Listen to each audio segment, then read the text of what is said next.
Hi everyone, so I'm playing a game of Argentum Age against my co-developer Ice. He plays first, he had 3 mana in his mana pool. We each start with 4 cards in our hand, and he played this guy, the Darkwood Denizens, who are an aggressive Gaia creature. They only cost 2 mana to play, and they have 4 attack and 2 life, and they have haste, which means that he played them there, and they move straight away one tile forward, which means they're already pretty close to threatening my Citadel right here. So I'm playing an Entropia deck, which Entropia is all about the end of life, about death, about killing things. And so I'll review my 4 cards. I have this card which costs 3, so the target creature loses life equal to my Entropia level. Now my Entropia level is a number of Entropia creatures and lands I have in play, which currently is 0. So that's not useful right now. The Gravestalker, he's a pretty good card. He starts with a 2/2, but he grows bigger every time something dies. So that's pretty good. The Swamp is a basic land that gives me it basically gives me more toward my mana, which I'll explain in a moment. And then the Duskwind Obelisk is interesting. It's a land which says enemy creatures in this lane have -3 life. I actually think that's a really good play because I'll play it and I'll play it right here, and it will make his guy lose 3 life. So now I have a lot of control over this lane because anyone he wants to play here will instantly have -3 life, and it immediately eliminated his guy. Now because I don't have many Entropia creatures on the board, this doesn't seem very useful right at the start, so I'm going to get rid of that. And then I think I'll keep the Swamp because it's nice and cheap. So the deal with the Swamp is it means non-Entropia creatures that enter it have -1 life, which is a minor effect. The bigger thing is that it raises my Entropia level, which is good for a variety of things. So we'll do that. Uh, I drew a Ghost. A Ghost is a pretty good solid creature. Whenever it dies, it returns to your hand instead of getting discarded, so you can play it over and over. On the other hand, it can be a disadvantage too because it's probably a little bit below the normal curve of creatures, so you might wish that you had drawn something more powerful. The Blood Order is really powerful for Entropia because Entropia loves killing things, and this rewards it for doing so. So it's a land, and this is just placeholder art. We still have to get final art for this card. So when a creature dies, I deal 1 damage to the opponent. So that's my or their creature. So this gives me an opportunity to even win the game without actually getting to his Citadel with my creatures. If I just play this guy out and then make a lot of creatures die all over the map, eventually he'll take so much damage from, especially if you get a couple of these out, that I can win. But I'm going to play the Gravestalker right now, and I'm going to play it in the middle, and then I think well, next turn I can play the Ghost and the Swamp, which will be pretty good. So let's hold on to that. But I'm gonna hope that we get the opportunity to kill some creatures so that guy can get larger. Let's see how that works out. So what's he playing here?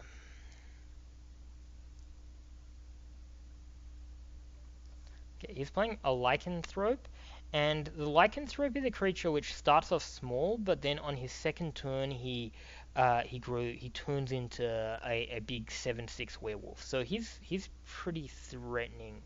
7/6 werewolf with 2 moves. So not really fond of facing that. So unfortunately that would defeat our ghost quite handily. So I think that I'm just gonna probably cede that lane to him because I don't really have anything that can deal with that. So he'll do like 15 damage to me, which I can take that. So I'm gonna just uh, I'll play the ghost and play the ghost in this lane, which we have a lot of pressure on already, and then I can play my swamp, which will just give me a little bit of extra mana. So let's play that over here. And then the Festering Wound, well, yeah. When he transforms, that'll purge him of his poison, but let's, yeah. Okay, so he charged forward, and so we might draw something that can kill it. But otherwise it'll get to our Citadel, and it'll do 8 damage for the seal, and then it's also its attack value. And so he plays another Lycanthrope and another Lycanthrope. So he can only have 3 copies of one card in his deck. So I guess that's all of his Lycanthropes. So okay, so we got 2 more Blood Altars. Oh well, sorry, 1 more Blood Altar. We didn't play the previous one. So what I would love to do is play a Blood Altar and then try to Knife in the Dark this guy, to try to get rid of him. That would be cool if we could kill him. So let's do that. Let's now. So he doesn't have any mana, so he probably doesn't have anything to defend his Lycanthrope. So we can now kill him, and we'll do 1 damage with our Blood Altar to him. All right, awesome. And now this guy grew a little bigger, so he's a 3/3 now. These guys charge forward, so that's kind of threatening. But then he's gonna turn back into a 3/3 next turn. So hopefully we'll have time to deal with him in some way.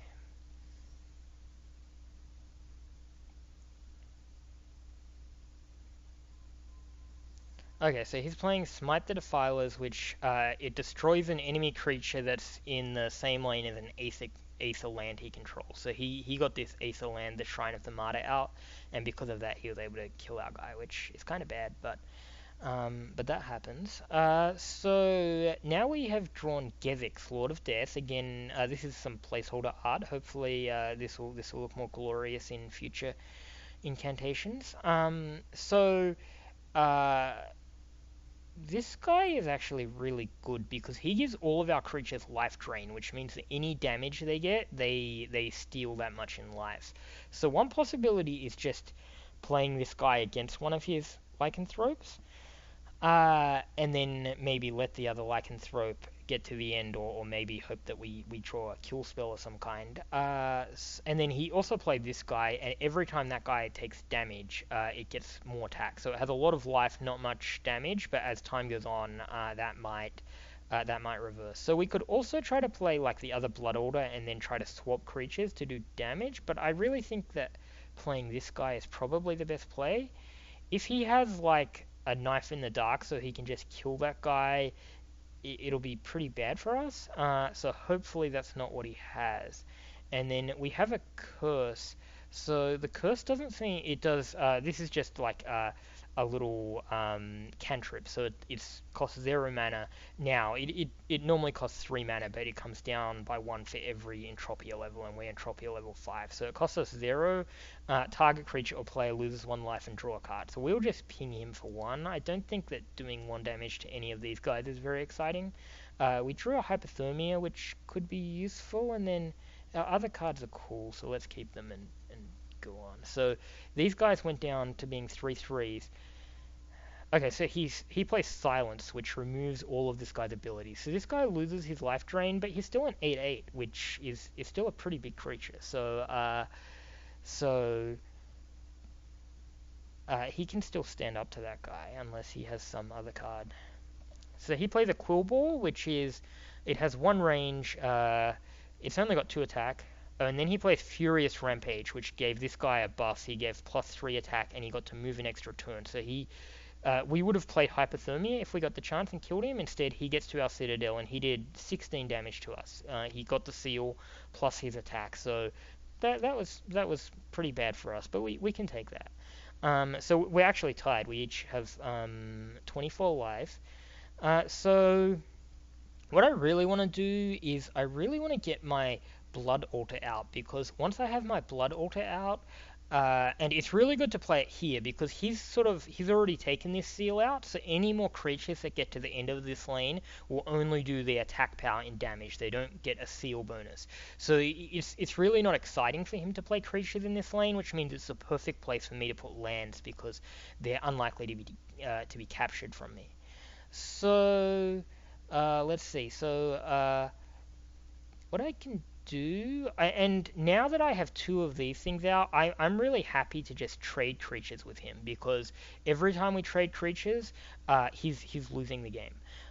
So I think what I'll do is I'm gonna play a Dwarvish Fiend here, because that'll end up poisoning this guy. and that'll be good. And then I'll play a Soothsayer, and I'll play the Soothsayer. Well, I can probably play him here and take on this guy. And with the Hypothermia, it'll be good. I would like to play the Crypt Fiend too, because that will mean that he has a big disincentive from discarding cards, and discarding is really powerful because you get to sculpt your hand. But I didn't quite have enough mana that turn. So if he has some kind of a buff, this guy's only going to do 2 damage to this guy. If he has a buff, he might be able to increase that and actually kill my guy. And especially if he had something which would enable this guy to get to the end, that wouldn't be very pleasant because it would really put a lot of pressure on our life. But hopefully he doesn't have something like that. Okay, so he's going to play a Green Adder, which has a lot of attack, but it only has 1 life. And then he's going to play If Ulrich the Swift is this guy who he's like a lord who gets a massive bonus if he's played in an empty lane. So he was played in a lane where I don't have any creatures, so he got to charge forward 2 moves in 1 turn. But he only has 3 life, so I might be able to just kill him. So let's do. Well, okay, so I want to play my Gravestalker because the Gravestalker is going to grow bigger uh, every time somebody dies. So I want to get him out there so that when deaths start happening, he benefits from it.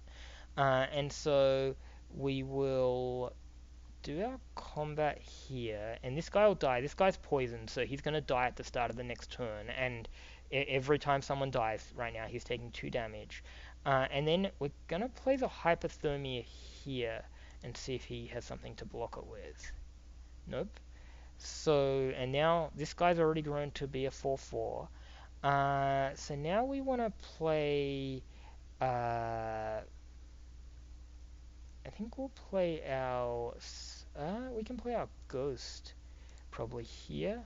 And we'll trade both our Soothsayer and our Ghost for this guy, which normally isn't an exciting trade, and this Green Adder trades for this guy. Now, normally these aren't exciting trades, but in this situation, I'm pretty comfortable because he's already down to 20 life, and every time a creature dies, so the guy was poisoned died, his life is going down. So he's really got a pretty tough clock on him here. If things go as they should, 3 more creatures will die right now, which means 6 more life. So as long as we're trading creatures, we're okay. If he could pull some combo off where this guy could get to the end of the lane, then he could win. So hopefully he doesn't have some big trick up his sleeve. Let's see what he does. So just a generic Disciple is a 5/4, gets reduced to a 5/1 because of the Duskwind Obelisk. And then a Wolf Rider he has haste, so he moves on his turn. I guess he wants to attack my Blood Order because him putting creatures in this lane, I mean, it does go after the Blood Order, but getting to the end of the lane isn't that threatening to only lose 5 life out of my 24 total. And then a Quicksilver Unicorn. So this guy is interesting. He's similar to my Crypt Fiend in that every time I discard a card, he'll get +1 movement, so he can end up moving very, very quickly. So here, I think before we do anything, we want to see what happens with this combat. So we will press combat, and in this game, you can press combat whenever you're ready. So I'm gonna press combat before I commit to any moves. He gets a chance to respond, so maybe he has some little trick up his sleeve. He only has 1 mana though, so whatever he has, yeah, he didn't have anything. So that's another 4 life. So now only 4 more creatures need to die, and he's lost the game. So I'm pretty comfortable with our position here. Let's play. The Crypt Fiend can probably go over here and just hopefully trade with this Disciple. And we can see that this guy, the Greystalker, is a 10/10 now, so that's really powerful. And especially against a deck like his, which doesn't have that much removal, that's actually really difficult for him to deal with a creature that gets pretty big like that. So we'll play our Skeletal Parasites. They do damage to us every turn, so they take our life total down, but he's losing life so much more quickly than us that I'm pretty comfortable with that. Okay, Mighty Gust. Push backward. Okay, so that's not a. It pushes our creature backwards, but we're not even close to the end of the lane, so I think he just did it to get it out of his hand, hoping to draw something good. And he does have control of all the villagers, so we can see that he has a pretty big hand here. So it's possible that he'll draw something really good. Enough, like if he got something like this Furious Rampage, which can give his creature +1 movement on the turn and +3 attack. So if he had two of them, got this guy to 12 damage, it would still only do 20. Um, so it still wouldn't kill us. And unless he can do something next turn, we're gonna win because we all these creatures are gonna die. So I think he must be thinking it over, trying to figure out what he can do.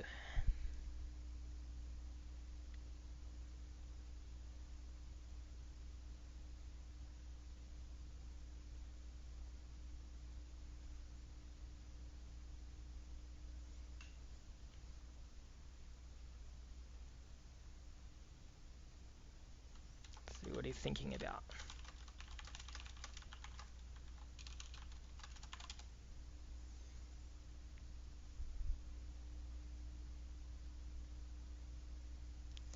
Yeah, he does have lots of cards, as he says.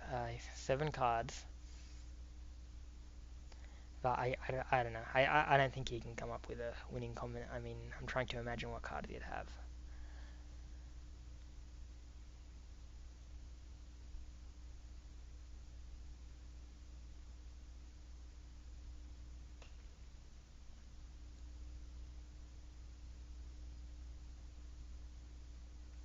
And so yeah, this guy, the number of creatures that die in this game is pretty big. So this guy doesn't seem imposing when he enters the battlefield. He's only a 2/2. But he grows pretty fast, already being a 10/10. I've even had them get up to like 15/15. In fact, that's probably what he's going to be at the end of next turn if all goes to plan. I guess the other thing is if he has Outsmart the Guards, he can. So Outsmart the Guards is a pretty good card, and he likely has some in his deck, and we haven't seen any. So he would get to exchange two creatures that are adjacent to each other. So he would get to trade this guy with this guy, which means he would capture the Blood Order. So then any deaths would only do 1 damage to him and 1 damage to me, which would prolong his life. But yeah, I guess, I mean, until I could recapture the Blood Order, I guess that would keep him in it for a little while. Let's see if he has that.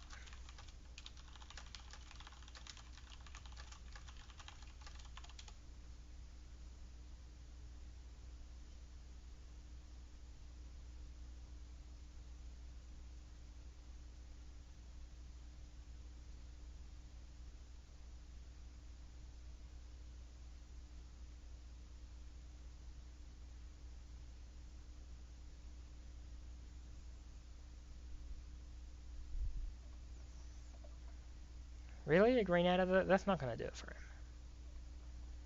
Okay, so Monstrous Growth, so he wanted to grow his Gaia level, so that gave this guy +1/+1 for each of his Gaia level, but his Gaia level's only 3 because he's playing a mixed deck, so, I mean, that's still not that impressive.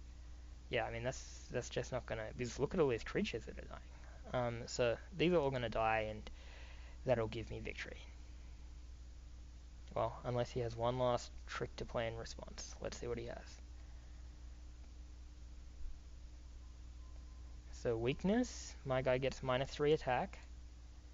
So this guy now will no longer try to attack because he can't do any damage. Blessed Lance, so this guy gets first strike, meaning my guy will die because...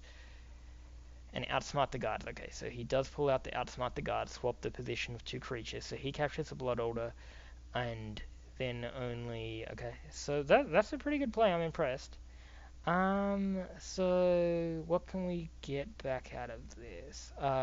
So our level is 6, so we can probably kill this guy with a Deathly Arrow, and we really want, this does damage equal to our Entropia level. Our Entropia level is 6, he has no mana left to respond, so let's kill this guy. Let's use a Ghost to recapture this. And then if he pulls something good out like a... could he win with a... He probably can't win. So...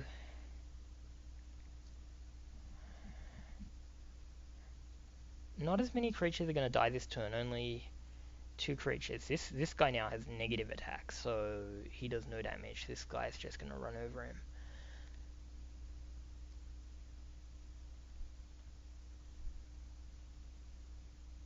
But the thing is, play the forest. Our blood order is now really secure. So 3 more creatures are dead, and then he loses. So unless he can really push something through over here, I don't see how he can win. I guess if he had had 2 outsmart the guards, he could have done a swap here and a swap here, and then he would have captured both of these in one.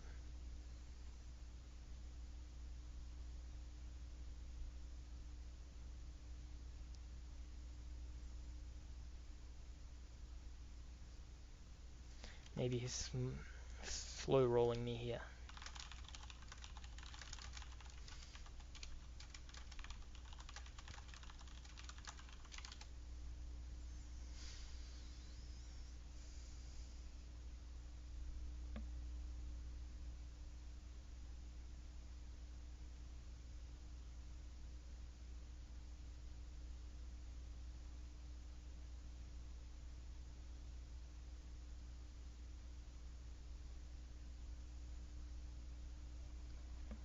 Alright, he plays a Guardian King. This is a pretty good card. It gives him 2 more creatures, but he's got 2 life left. So, but he does threaten both of my... Oh, that was interesting. So he played Divine Restoration on this guy, and what that does is it restores him to his original state. Normally you play it on your own creatures once they've been damaged, but this basically nullifies this guy back to being a 2/2. Fortunately, so this is interesting because he's actually about to take both of these seals out and he would win, but these guys are going to die and I have a hypothermia to cause a death. So unless he can avoid any death, he'll lose because he's only got 2 life. So let's go to combat and yeah, I win. Alright, well, thanks for watching. I hope this gave you a great overview of Argentum Age. I hope you try it soon.